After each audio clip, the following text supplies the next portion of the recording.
अस्सलाम वालेकुम। आज का हमारा टॉपिक है purification of water, chapter number 16 Indian chemistry.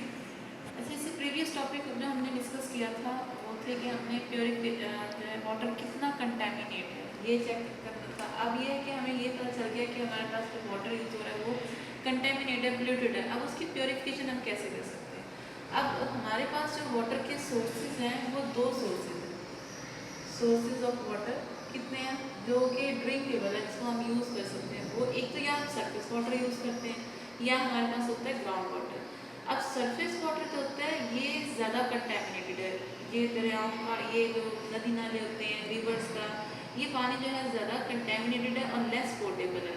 और जो ग्राउंड वाटर है वो क्या होता है, लेस कंटेमिनेटेड है, यानी ये इतना ज़्यादा पोल्यूटेड नहीं है।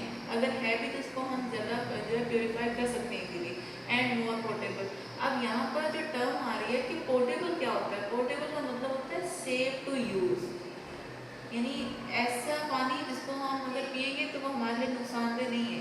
तो लेस पोर्टेबल का मतलब जो लेस सेफ है, वो इतना सेफ नहीं है, वो ज़्यादा कंटेमिनेटेड है। ग्राउंड वाटर जो कि हम यूज़ करते हैं, फिर बाय मोटर्स के थ्रू हम जो है उसको फिर यूज़ कर लेते हैं, तो वो ज़्यादा पोर्टेबल है, उसको ज़्यादा सेफ है वो यूज़ करना, क्योंकि वो लेस कंटेमिनेटेड है। अब हमारे पास बड़ा इंपॉर्टेंट शॉर्ट क्वेश्चन है जो बोर्ड में बहुत बार रिपीट भी हुआ है कि स्टेप्स कौन से प्योरिफिकेशन के, कि वो स्टेप्स सिर्फ राइट डाउन करने हैं कि प्योरिफिकेशन में जो इन्वॉल्व होते हैं। इसके 4 मेन स्टेप्स हैं। पहला है एरिएशन, कोagulation, प्रेसिपिटेशन एंड क्लोरीनेशन। अब एरिएशन ऐसा सिर्फ ये आपने अगर शॉर्ट क्वेश्चन आता है तो आपको सिर्फ यहाँ तक लिखना है। एरिएशन में क्या होता है? एरिएशन वर्ड से शो हो रहा है कि इसमें हम वाटर से क्या पास करवाते हैं, एयर पास होती है। कोagulation में क्या करते हैं, कोagुलेट करते हैं। अब कोagulation जो है किसी एजेंट के थ्रू होती है और इसके लिए जो ज़्यादा कॉमनली यूज होती है वो एलम, जिसको फटकरी भी बोलते हैं। प्रेसिपिटेशन में क्या होता है कि पार्टिकल्स जो कि सॉल्युबल फॉर्म में है वाटर के अंदर, उसको इनसॉल्युबल फॉर्म में लेकर आते हैं, यानी पार्टिकल्स को कन्वर्ट करवाते हैं इनसॉल्युबल फॉर्म में, प्रेसिपिटेट हो जाते हैं। क्लोरीनेशन में क्या करना होता है कि क्लोरीन गैस को पास करवाते हैं गैस वाटर से, और उससे वाटर की प्योरिफिकेशन की जाती है। अगर शॉर्ट क्वेश्चन आता है तो सिर्फ आपको यहाँ तक लिखना है। अब यहाँ पर 1 बाय 1 इनके डिटेल में है। अब सबसे पहला स्टेप है एरिएशन को हम कैसे करते हैं। इसमें मैंने आपको कहा है कि वाटर है उसको उसमें से एयर को जो है वो पास करवाते हैं हाइट से। जैसे वाटर जो है उसको स्प्रे किया जाता है, जैसे शॉवर वगैरह घरों में भी होते हैं, आपने देखें तो वहाँ से एयर क्या है उसमें से पास करवाते हैं। जब हम एयर पास करवाते हैं तो उसमें जो ये अनप्लेजेंट स्मेल आती होती है वाटर से, वो भी डिनोट कराता है कि वाटर पोल्यूटेड है। वो अनप्लेजेंट स्मेल किस वजह से आ रही होती है कि उसमें कोई ना कोई H2S hydrogen sulphide gas present होती है या कोई हाइड्रोकार्बन्स प्रेजेंट होते हैं। अब अक्सर आपने ये देखा हो कि चीज़ें घर सड़ जाती है तो उसमें से एक बहुत फाउल स्मेल से या अनप्लेजेंट स्मेल आती है, वो इनकी वजह से होती है, ये हाइड्रोकार्बन्स या हाइड्रोजन सल्फाइड की वजह से। तो जब हम एयर को पास करवाते हैं इसमें से, तो वो अनप्लेजेंट स्मेल या वो फाउल स्मेल जो किसकी, H2S की या हाइड्रोकार्बन्स की, वो रिलीज हो जाती है, डिक्रीज हो जाती है। तो यहाँ से वाटर थोड़ा बहुत जो है, बहुत ज़्यादा नहीं, हाँ हमारे पास सिर्फ स्मेल जो है उसको हमने डिक्रीज किया है। अब एक और मेथड ये एयर क्या कर सकती है कि ये जो Fe+2 को Fe+3 में कन्वर्ट कर देती है। अब वो Fe+3 जो है वो वाटर के साथ जब रिएक्ट करता है तो क्या बना देता है, FeOH3।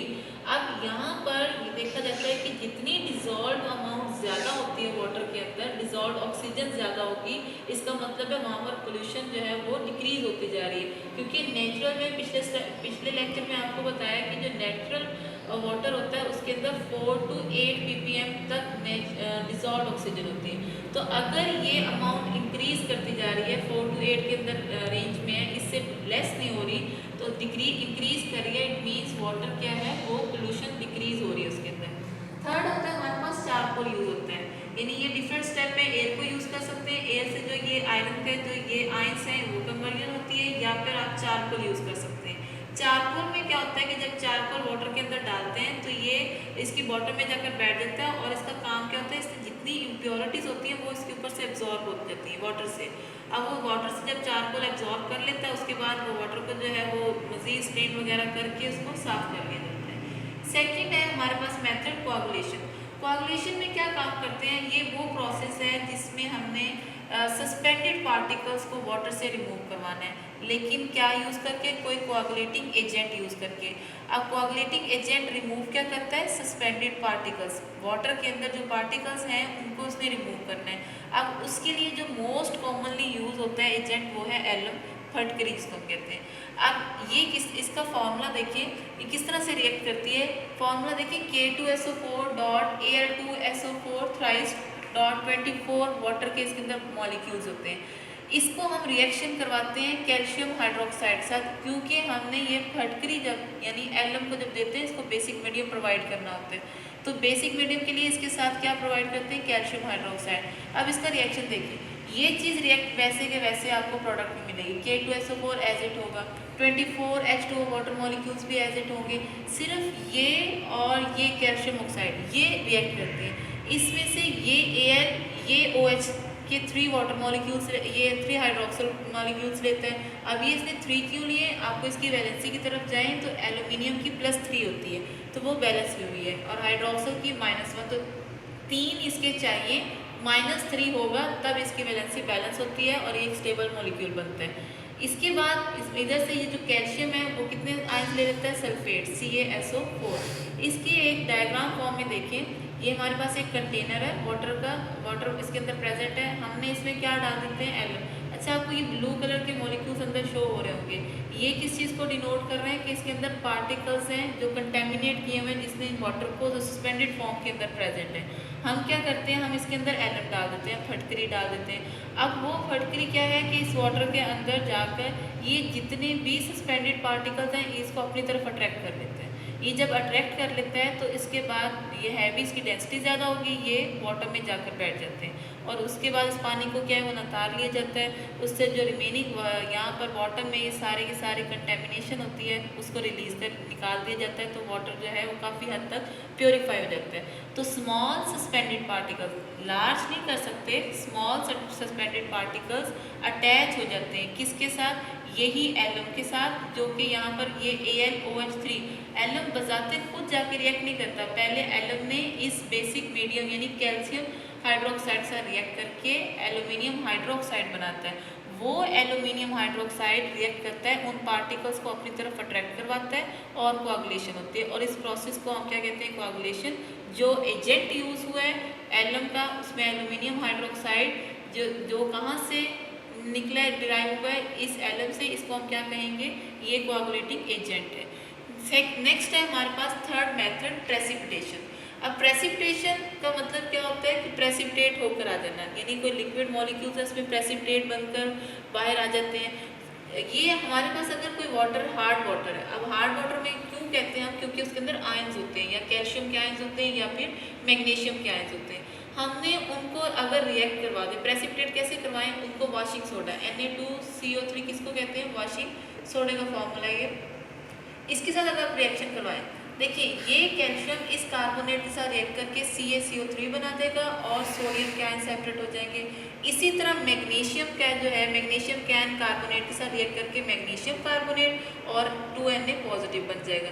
ये जो कार्बोनेट आयंस बने कैल्शियम के और मैग्नीशियम के, ये इनसोल्यूबल फॉर्म में क्या हो जाते हैं, प्रेसिपिटेट और यानी बाहर आ जाते हैं, और लिक्विड पीछे रह जाता है। सेकंड मेथड इसके अंदर होता है प्रेसिपिटेशन के लिए, ये आपने पढ़ा भी होगा 10th की क्लास में भी है, सोडियम जियोलाइट को यूज़ किया जाता है। अब सोडियम जियोलाइट को जब हम वाटर के अंदर डालते हैं, वाटर में ज़ाहिर है कौन से आयंस प्रेजेंट है हार्ड वाटर में, कैल्शियम के या मैग्नीशियम के, तो जब हम सोडियम जियोलाइट कैल्शियम के साथ रिएक्ट करता है तो ये क्या बन जाता है, ये कैल्शियम जियोलाइट बन जाता है और सोडियम के आयंस होते हैं वो रह जाते हैं। अब कैल्शियम जियोलाइट होता है, इसको निकाल कर बाकी वाटर होता है वो प्योरीफाइड होता है। लास्ट स्टेप बहुत इंपॉर्टेंट है, क्लोरीनेशन।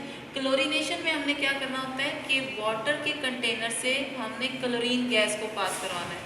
क्लोरीन बेसिकली क्या करती है, ये बैक्टीरिया को किल कर देती है। कैसे करती है, देखिए क्लोरीन बजाते खुद जाकर नहीं करेगी, ये क्लोरीन, अब वाटर में देखिए H और OH प्रेजेंट है, क्लोरीन में क्या होगा, Cl2 मॉलिक्यूल्स हमने यूज़ कर लिए, तो ये किस फॉर्म में रहते हैं, ये H positive plus Cl negative और ये HOCl हाइपोक्लोरिक एसिड जो है, ये जो है मेन रिएजेंट है जिसने इस बैक्टीरिया को ख़त्म करना होता है। क्लोरीन खुद नहीं करती, क्लोरीन इस चीज़ को प्रोड्यूस करती है। किसके साथ रिएक्ट करके, वाटर के साथ। ये हाइपोक्लोरस एसिड क्या करता है, अब बैक्टीरिया की आपने पढ़ी हुई है सेल वॉल होती है, अब ये उसकी सेल और उसमें क्या होता है बाकी ये इसका मटेरियल, अब ये इसकी सेल वॉल पे जाकर अटैक करता है, इसकी सेल वॉल में होल्स कर देता है। अब इसके होल्स यानी इसकी सेल वॉल को रिपर्चर कर दिया, ब्रेक डाउन कर दिया। जब ये सेल आहिस्ता आहिस्ता उसकी ब्रेक डाउन हुई तो सेल क्या हो जाएगा, ख़त्म, इसका साइटोप्लाज्म आउट यानी बाहर की तरफ आ जाता है। साइटोप्लाज्म रिलीज, जब साइटोप्लाज्म रिलीज हो गया इट मीन्स कि ये सेल भी क्या हो गया बैक्टीरिया का, वो ख़त्म हो गया है। अब जैसे आहिस्ता आहिस्ता से इस तरह बैक्टीरिया की सेल ख़त्म हो जाएंगी और वहाँ पर न्यू जो है वाटर के मॉलिक्यूल्स वहाँ पर आ जाते हैं। तो अगर हम क्लोरीन नहीं करते तो इससे क्या होता है, क्लोरीनेशन का स्टेप ना करें तो क्लोरीनेशन ना करने से डिजीजेस काज हो सकती है। डायसेंट्री का प्रॉब्लम आ सकता है, जॉन्डिस का इशू हो सकता है जिसे यरकान कहते हैं, कोलरा और हेपेटाइटिस। ये मेन वो डिजीजेस हैं जो कि कंटेमिनेटेड वाटर पीने से होता है। तो क्लोरीनेशन जो है वो अभी भी की जाती है, ये तालाबों वगैरह में अभी भी लोग जो है इसी स्टेप को फॉलो कर रहे हैं। तो ये हमारे पास 4 डिफरेंट स्टेप्स थे, इसको 1 बाय 1 हमने डिटेल में पढ़ा है। आप भी इसको बुक से रीड आउट करें, यही चीज़ें हैं और ये मोस्ट इंपॉर्टेंट लॉन्ग क्वेश्चन भी है। अगर तो ये पेरिंग में चैप्टर लॉन्ग में इंक्लूड हुआ तो ये लॉन्ग क्वेश्चन के तौर पर लिया जाता है, शॉर्ट भी है, इससे प्रीवियस जो टॉपिक है वो भी बहुत इंपॉर्टेंट है और ये भी बहुत इंपॉर्टेंट है। इसको अपनी बुक से ज़रूर रीड आउट करें। जो समझ ना आया कोई क्वेश्चन हो तो उसे कमेंट सेक्शन में बताएं। अल्लाह हाफिज़।